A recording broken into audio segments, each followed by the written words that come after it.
Ici Abidjan Regard est disponible et téléchargeable gratuitement. Ici Abidjan Regard, c'est plus de photos, moins de tests, un contenu plus soft et mieux affiné. Ici Abidjan Regard, nous croisons tous les regards de ceux qui font Abidjan. Bonjour à tous. La présidentielle au Burkina voisin, c'est dans quelques jours, et même en dehors du pays, quand bien même la diaspora burkinabé de Côte d'Ivoire ne votera pas, cette fois-ci encore. Ici, on se mobilise aussi. Ainsi, ce dimanche, l'Union pour le progrès et le changement a mobilisé ses militants. Bien évidemment, il a été question de sensibilisation des parents restés au pays afin qu'ils fassent le bon choix. Pour l'UPC, on peut s'en douter, le bon choix, c'est M.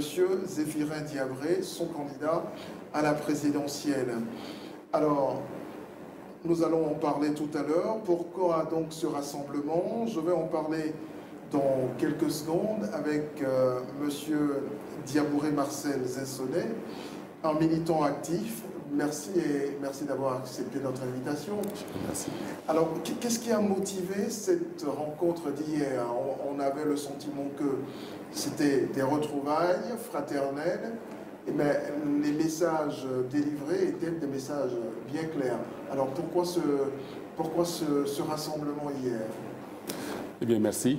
Le rassemblement d'hier consistait d'abord à se retrouver, comme vous l'avez bien dit. Nous sommes en campagne électorale au pays. Et l'UPC, l'Union pour le progrès et le changement, les premiers responsables sont actuellement avec le président Zéphirin dans tous les hameaux du Burkina pour apporter le message du vrai changement. Ici en Côte d'Ivoire, malgré que la diaspora ne vote pas, nous nous sommes dit qu'il fallait se retrouver et appeler nos parents au pays, leur dire que c'est le moment de faire le bon choix, le 29 novembre. Ne pas se tromper parce que c'est un moment décisif pour notre pays. C'est pourquoi nous avons tenu à organiser ce meeting de soutien. Alors, vous d'ici, vous leur envoyez des messages. Qu'est-ce que vous leur dites? C'est vrai, vous parlez du bon choix, d'accord? Mais au-delà du bon choix, est-ce qu'il n'y a pas aussi la nécessité que ces élections se passent dans le calme et dans la paix aujourd'hui pour le Burkina? C'est vrai, nous sommes bien placés pour dire certaines choses à nos parents restés au pays, en leur disant que les élections, ce n'est pas la guerre, ce n'est pas des histoires, mais ce sont des retrouvailles et que le meilleur gagne. Nous avons dit que le candidat que nous soutenons, Diabré Zéphirin, a un programme, un bon programme pour tous les Burkinabés, pour changer la vie, pour changer l'attitude et le comportement de tout un chacun. Et donc nous voulons leur appeler à prôner l'image du candidat Diabré, qui est un homme de paix, un homme de rassemblement, qui prend toujours le bon ton, et qui n'insulte et qui ne veut pas qu'on insulte. Une bonne campagne pour qu'il y ait des élections bien apaisées.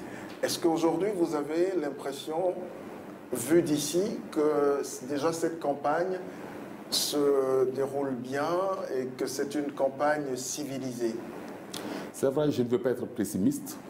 Et nous entendons par-ci, par-là, parce que le pouvoir est à portée des uns ou des autres. Chacun veut se donner les moyens pour l'atteindre. Mais nous continuons d'appeler nos parents et dire qu'il faut garder le bon ton. Il y a des choses qui se disent, mais il faut garder le bon ton pour que le meilleur gagne. Et le meilleur, on le sait déjà, c'est le candidat Diabré. Ça, c'est vous qui le dites. Je crois que c'est la vérité.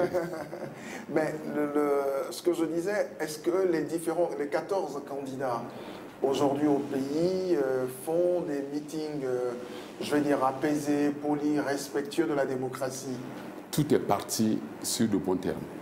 Nous avons écouté les différents candidats. Il n'y a pas d'attaque.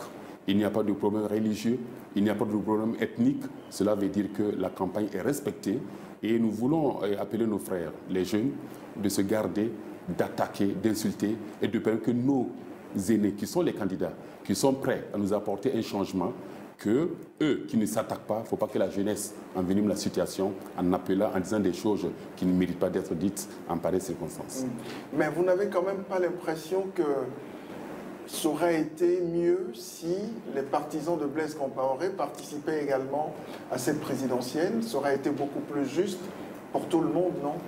Très bien, c'est une question que je pourrais répondre à deux volets. Volet personnel, en disant que l'exclusion n'a pas toujours apporté la paix dans tous les pays qu'on a connus. Mais au niveau du parti, le parti s'aligne sur la décision des gouvernants qui ont trouvé bon d'exclure certaines personnes pour des raisons que les savent ici. Je crois que je ne fais que suivre la décision du parti. Et le deuxième point de vue? Le deuxième point de vue, personnellement, il ne serait pas bon vraiment qu'il y ait d'exclusion. Il ne serait pas bon qu'il y ait d'exclusion, mais je dirais que la coupe est tirée. Bon, il faut faire avec. On fait avec. Voilà. Alors, est-ce que vous avez l'impression que ces élections sont bien organisées? Déjà, oui, la campagne, est-ce que les élections, le scrutin sera bien organisé? Je crois que est-ce que vous avez la garantie aujourd'hui? Oui, j'ai cette garantie. Parce que nous avions des hommes politiques matures. Et tous ceux qui sont candidats. Et surtout une société civile mature. Oui, je ne voudrais pas m'attarder sur la société civile parce que... non, elle a été décisive dans... Elle a été vraiment décisive. Ah ben oui, c'est elle qui a mené tous les combats. C'est ce que nous sommes en train de dire. Il faut lui rendre hommage tous les jours. Personne n'a dit le contraire. Je crois que la société civile a fait ce qu'elle avait à faire. Ouais. Mais à l'heure, au jour d'aujourd'hui, nous parlons des élections présidentielles et une campagne. Et je crois que la société civile, même si elle te dit civile, je crois qu'elle a un parti pris parce que nul ne peut être société civile sans avoir un parti. Mais aujourd'hui, je parle des partis politiques et plus précisément de l'UPC. Voilà. Donc la société civile, je voudrais m'en garder de faire un peu de commentaires dessus. Ben, là, vous me dites que vous avez la certitude que ces élections seront bien organisées, il n'y aura pas trop de désordre dans les bureaux de vote. Au niveau de l'UPC, tout est mis en ordre. Les consignes ont été données pour respecter le frère qui est en face de nous, afin que tout se passe dans de bonnes conditions. Nous croyons aussi que nos frères de l'opposition, pas de l'opposition des autres partis, je vais dire, vont aussi donner des consignes afin que ces élections se passent dans de très bonnes conditions. Nous faisons confiance à la CENI qui va faire vraiment de telle sorte que le meilleur soit le meilleur et celui qui va sortir des urnes, qu'on puisse vraiment dire qu'il est élu président du Faso. Et donc que ces résultats ne soient pas contestés. Que ces résultats ne soient pas contestés, parce que c'est là, nous avons peur, mais nous croyons à la maturité des hommes politiques burkinabés. Alors, cette présidentielle est importante pour le Burkina, vous venez de le dire d'entretien. Quel sens véritablement, vous en tant que citoyen, vous donnez à cette présidentielle?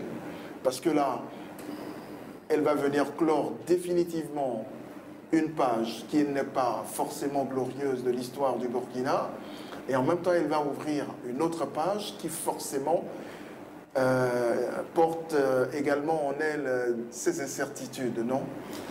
C'est vrai, ce sont des élections qu'on pourrait appeler décisives pour le Burkina Faso.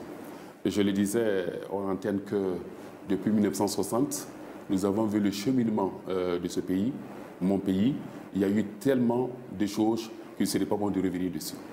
Il y a eu des événements et le pays a décidé de changer, je ne dirais pas radicalement, de changer sa manière de faire, comme vous l'avez dit tantôt, avec le soutien de la jeunesse, pour amener un nouveau ordre, pour permettre qu'il y ait des élections transparentes. Et à partir de là, l'armée n'a plus sa place et c'est le peuple burkinabé qui choisira son président pour conduire aux destinées du pays. Nous croyons que c'est la meilleure des démocraties. Le monde entier donne un exemple.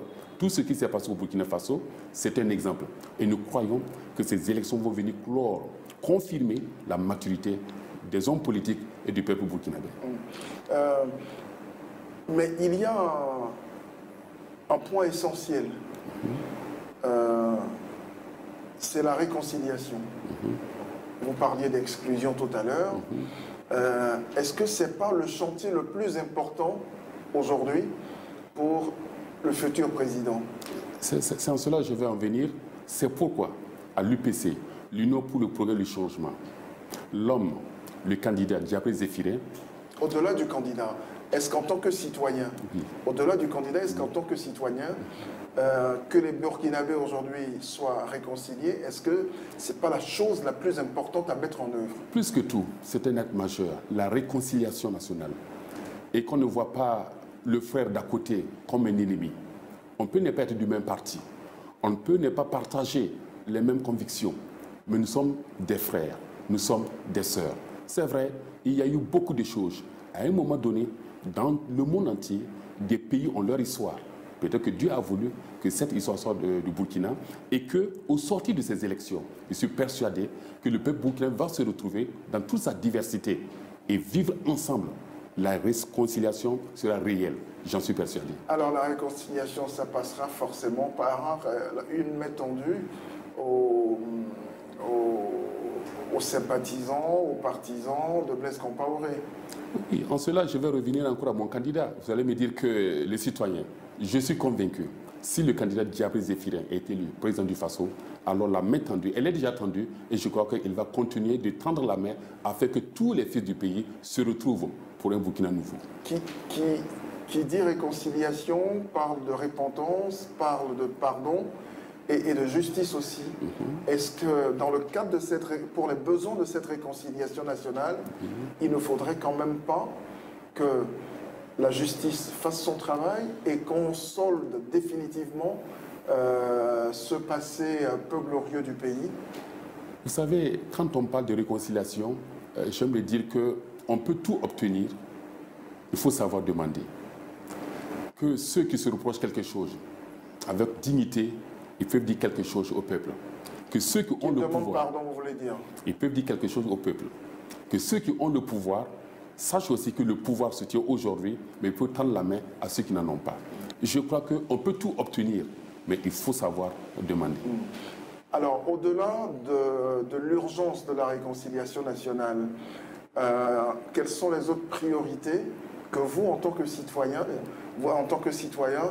vous assignez au futur président de la République? Il y a beaucoup de besoins dans nos pays sous-développés. Dans quel ordre d'importance? Oui, l'important, c'est vrai l'économie, parce qu'il faut l'économie pour atteindre certains objectifs. L'économie, lorsque c'est bien géré, lorsque je vois le programme de gouvernement du président Zéphirin, il en a beaucoup parlé. Il y a la santé, il y a l'école. Ce sont des points focaux pour un pays qui veut émerger, qui veut réussir. Et je crois très bien que mon candidat, dans son programme de gouvernement, il a pensé la santé pour tout le monde, l'école pour tout le monde et l'économie bien stabilisée. Je crois que nous allons réussir. Alors, est-ce que, toute dernière préoccupation, est-ce que la communauté burkinabé qui se retrouve en M. Zéphirin Diabré va se retrouver dimanche prochain autour d'une télé, attendant les résultats? Est-ce que vous prévoyez déjà cela dans les quartiers à l'intérieur de la Côte d'Ivoire? Bien sûr, c'est déjà préparé. La fête est déjà prête. Nous sommes sur le terrain. Même nous qui sommes ici en Côte d'Ivoire, nous suivons l'activité du président. Nous voyons ce qui se fait. Et nous sommes convaincus qu'au soir du 29, à partir de 0h, nous suivons les événements. Nous avons déjà préparé, comme on appelle, une bonne place pour se retrouver, pour commencer à fêter. Et je crois que nos amis vont nous appeler pour des félicitations. Bon, ben, on le souhaite pour vous. Merci, M. Diabouré Marcel Zensonné. Merci d'être passé par chez nous. Je vous remercie. Ici Abidjan Regard est disponible et téléchargeable gratuitement. Ici Abidjan Regard, c'est plus de photos, moins de tests, un contenu plus soft et mieux affiné. Ici Abidjan Regard, nous croisons tous les regards de ceux qui font Abidjan.